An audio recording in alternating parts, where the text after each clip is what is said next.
নমস্কার কর্তা। নমস্কার, কেমন আছেন? আছি কর্তা ভালো। আপনি এখানে আসার উদ্দেশ্য হচ্ছে আমি তো যাই জামালা আছি আপনি জানেন। হ্যাঁ, তো আপনি যদি আমার মন থেকে আশীর্বাদ করেন হয়তো আমি জামাল মুক্ত হব। তো কর্তা আপনার কাছে আশীর্বাদ চাওয়ার জন্য আসছি। আপনি হৃদয় থেকে আমার জন্য আশীর্বাদ করেন যে আমি যাই জামালা থেকে মুক্তি পাই। গোবিন্দই আপনাকে কৃপা করুক। আপনি সামনের দিনগুলো আরো সুন্দর হোক। কঠোর পরিশ্রম করেন, সততার সাথে চলেন। ভগবান আপনার দিন ঘুরাইবে, এটা আপনি সেই আশা নিয়ে আসা আপনার কাছে যে আপনি মন থেকে যদি আমার আশীর্বাদ করেন আমি হয়তো ঋণ মুক্ত হব, যাই জামালা থেকে মুক্ত হব। সেই জন্য আপনার সাথে কথা বলি, ভালো লাগে।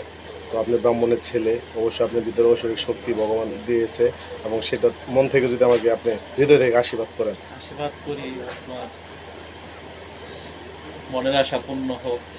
ভগবান আপনার মঙ্গল করুক।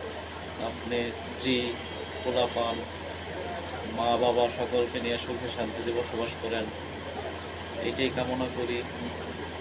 আর সাথে সাথে আমিও আশীর্বাদ করি ভগবান আপনাকে সুস্থ সবল ভালো রাখবো। কার মুখের আশীর্বাদ কার লাগে এটা কেউ বলতে পারে না। তারপর আমি বলি আপনি সুস্থ থাকেন, ভালো থাকেন, মা বাবার প্রতি যত্ন নেন। এবং কাকা তো মারা গেছে, কী বলবো, উনি স্বর্গবাসী হোক। যেহেতু বাড়িতে মা আছে, মার প্রতি অবশ্যই খেয়াল রাখবেন। এই শুভকামনা, এই আশা সবসময় করি। ঠিক আছে কর্তা? হ্যাঁ, তো ভালো থাকেন, নমস্কার।